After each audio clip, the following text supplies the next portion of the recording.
Good morning students. देखिए बच्चों, first part हम कंप्लीट कर चुके हैं लेसन का। ठीक है, आज हम सेकंड पार्ट स्टार्ट कर रहे हैं। देखो बच्चे, एक पार्ट ख़त्म हो गया, लड़ाई झगड़ा हमने कर लिया, रिवॉल्यूशन हो गया, उसको ख़त्म कैसे कर दिया ये भी हो गया कि किंग ने सारी डिमांड एक्सेप्ट कर ली थी। अब बच्चे, France becomes a constitutional monarchy. अब फ्रांस क्या बन गया? कॉन्स्टिट्यूशनल मोनार्की बन गया। अब आराम से समझना इसको ध्यान से। National assembly completed draft of constitution in 1791। देखो बच्चे, 1789 में तो फ्रेंच रिवॉल्यूशन हुआ, उसके ख़त्म होने के बाद 1791 में कॉन्स्टिट्यूशनल मोनार्की बन गई। सेपरेशन ऑफ पावर को अलग अलग बांट दिया गया बच्चे। कैसे?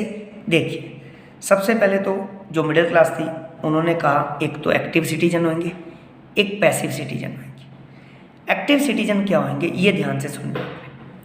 मैन अबव 25 ईयर्स, जो व्यक्ति मेल है 25 ईयर्स के अबव है उनकी age, who pay tax at least 3 days of labourer wage. कहते हैं कि जो 25 साल से ज़्यादा है और वो लेबर से जो मजदूरी मिलती है 3 दिन की मजदूरी पे कर सकते हैं एज ए टैक्स। ठीक है, उनको वोट देने का अधिकार होगा। They have right to vote. ठीक है, ऐसे व्यक्ति जो एक तो 25 साल से हो और 3 दिन की सैलरी जो मजदूरी है वो टैक्स के रूप पे दे सके। ठीक है, और पैसिव सिटीजन कौन होंगे? रिमेनिंग मैन, जो कम एज के हैं, और वुमेन जो कमाती नहीं, घर का काम करती है। तो ये डिक्लेयर हो गया कि हमारे कॉन्स्टिट्यूशन में ऐसा होगा। अब देखिए, यहाँ से शुरू होएगा। एक्टिव जो है ये रहे सिटीजन, वोट करेंगे इलेक्शन के थ्रू। ठीक है, इलेक्शन में वोट करते हैं ना बच्चे, तो इलेक्शन में कितने 50,000 मैन सिलेक्ट होंगे। ये तो बच्चे बहुत सारे होंगे, इसमें भी हाईएस्ट जिनके पास ठीक ठाक पैसे हैं, ठीक है, थर्ड स्टेट के लोग, वो वोट करेंगे। तो 50,000 मैन, और कितने मेंबर सिलेक्ट होंगे? 745। जैसे हमारे यहाँ पे बच्चे लोकसभा राज्यसभा है ना, वैसे ही वहाँ पर असेंबली बना दी गई, नेशनल असेंबली, और कितने मेंबर्स बना दिए गए? 745 लेजिस्लेचर। अब मैंने तीनों चीज़ें बताई थी, लेजिस्लेचर, एग्जीक्यूटिव, जुडिशरी, की एक फिलोसफर की थिंकिंग थी। अब मुझे कमेंट बॉक्स में बताना कि फिलोसफर कौन सा था बच्चे को। और इस असेंबली में सभी तो काम नहीं करेंगे, सिलेक्ट ही होंगे, कुछ मिनिस्टर बन जाएंगे। और एग्जीक्यूटिव कौन होएगा? किंग, वही होगा लुई 16 बच्चे। उसको भी बाहर तो नहीं निकाल सकते ना देश के, एक रिस्पेक्टिव पर्सन है, इसलिए उसको किंग बना दिया गया। लेकिन वो इसकी सलाह से, इन मेंबर्स की एडवाइस से काम करेगा, डायरेक्ट नहीं कहेगा कि ये टैक्स लगेगा वो टैक्स लगेगा। मेंबर नेशनल असेंबली होएगी, मिडिल क्लास के लोग होंगे, कुछ मिनिस्टर होंगे, और कुछ पावर्स किसके पास होंगी? किंग के पास होंगी। ठीक है, तो ये आपस में डिस्कस करके डिसीजन लेंगे।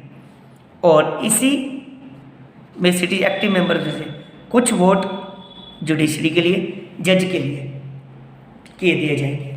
और इसको जो ध्यान रखेगा कि ये सारे काम अच्छे हो रहे हैं नहीं हो रहे, अगर गलत हो रहे हैं तो इनको सजा दे सकेगा। तो इस तरीके से नेशनल असेंबली बनाएगी। सिर्फ बच्चे किसके कारण? ये एक्टिव सिटीजन के अकॉर्डिंग चलेगा सब चीज़ें। इसमें वोटिंग होगी, ठीक है, इलेक्शन में, और इलेक्शन से मेंबर सेलेक्ट होंगे, और इसी वोटिंग से जुडिशरी बनेगी, जज बनेंगे। और राजा मिडल होगा, जो इसकी सलाह से, इन मिनिस्टर की एडवाइस से और इन मेंबर्स की एडवाइस से डिसीजन लेगा। अब राजा का सिंगल डिसीजन नहीं होगा बच्चे, सब मिलजुल कर डिसीजन होंगे। तो लोग खुश हैं, ठीक है, हर किसी को टैक्स नहीं देना होगा, सिस्टम से टैक्स चलेगा और इक्वलिटी आएगी इसमें लोगों में। तो ये नेशनल असेंबली बन चुकी है। अब देखते हैं इसके क्या बेनिफिट, ठीक है, क्या डिसएडवांटेज। अब बच्चे क्या हुआ, राजा कहता है सारी पावर्स मेरे पास थी, नेशनल असेंबली से पूछ पूछ के काम करना पड़ रहा है। पहले तो राजा सीधे ही कहता था कि ये टैक्स दो, वो टैक्स दो, इसको इतना टैक्स देना पड़ेगा। अब राजा परेशान हो गया बच्चे लुई 16, कहता है कमाल है, पावर मेरे पास थी, नेशनल असेंबली के आके हर बात मेरे को पूछनी पड़ रही है, उन मेंबर से कोई भी डिसीजन नहीं ले सकता। तो इसलिए क्या हुआ, France abolish monarchy and becomes a republic. ठीक है, अब क्या हुआ, लुइस 16, ध्यान से पढ़ना इस चीज को बच्चे, लुइस 16 सीक्रेटली प्लांट, उसने सीक्रेट तरीके से एक प्लान बनाया an overthrow of national assembly. ठीक है, कहता है नेशनल असेंबली को ओवरथ्रो करना है, ये जो मेंबर्स है ना मिडिल क्लास वाले, इनको ओवरथ्रो करना है। ठीक है, किसके साथ प्लान बनाया था, with the king of Prussia. अब बच्चे जर्मनी का ही पार्ट था प्रशिया, पहले तो यूरोप में आते सारे, तो वहां के राजा को कहा देखो कल को तुम्हारे साथ भी ऐसा हो सकता है। आज मैं कितना बड़ा राजा था फ्रांस में, लेकिन मेरे साथ क्या किया लोगों ने, नेशनल असेंबली में मेरे को एक पुतला बना के रख दिया, स्टैचू बना के, उनसे पूछ के काम करूंगा। तो रशिया का राजा कहता सही बात है, कल को हमारे साथ भी हो सकता है ऐसा। तो कहता है नेशनल असेंबली को ज़्यादा मत बढ़ने दो। तो राजा के साथ मिलके नेशनल असेंबली को ओवरथ्रो करने का प्लान बना लिया बच्चे। अब नेशनल असेंबली और इसका साथ किसने दिया था बच्चे, ऑस्ट्रिया ने भी दिया था इस लुइस 16 का। आपको फर्स्ट वीडियो याद हो बच्चे, लुइस 16 की शादी किससे हुई थी, हाँ जी ऑस्ट्रिया की क्वीन से हुई थी ना बच्चे, राजकुमारी से। तो इसलिए ऑस्ट्रिया का दामाद था वो, तो ऑस्ट्रिया भी साथ आ गया लुइस 16 के। ठीक है, हम नेशनल असेंबली खत्म करेंगे। ये बात किसको पता चल गई बच्चे, नेशनल असेंबली के मेंबर्स को पता चल गई।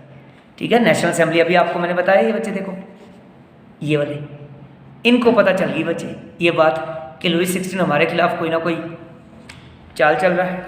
तो national assembly declare war against Russia and Austria, इन दोनों के खिलाफ युद्ध कर दिया उसने नेशनल असेंबली ने, और ये कह दिया कि हमारे देश पर को खराब कर रहे हैं ये। लुइस 16 का नाम नहीं लिया, उनके खिलाफ ही युद्ध कर लिया। अब 1000 ऑफ वॉलंटरीज ज्वाइंट आर्मी, बहुत सारे लोगों ने आर्मी ज्वाइन कर ली बच्चे, क्योंकि देखो इतने तो थर्ड स्टेट के लोग थे ही, कहते ठीक है हम युद्ध में भाग लेंगे। और एक सॉन्ग जो नेशनल एंथम था बच्चे, मैर्सिलीसी बोलते हैं इसको। ठीक है, तो ये नेशनल एंथम गाया गया बच्चे, किसके द्वारा कंपोज किया गया था, रिचर्ड डी आइस के द्वारा। तो नेशनल एंथम ये इसी स्थान पे गाया गया था, जैसे बच्चे हमारा राष्ट्रीय गान है नेशनल एंथम, जनगण मन, तो इनका नेशनल एंथम ये था। और फॉर्मेशन ऑफ पब्लिक क्लब्स, अब बच्चे एक क्लब और बन गया पॉलिटिकल लीडर्स का।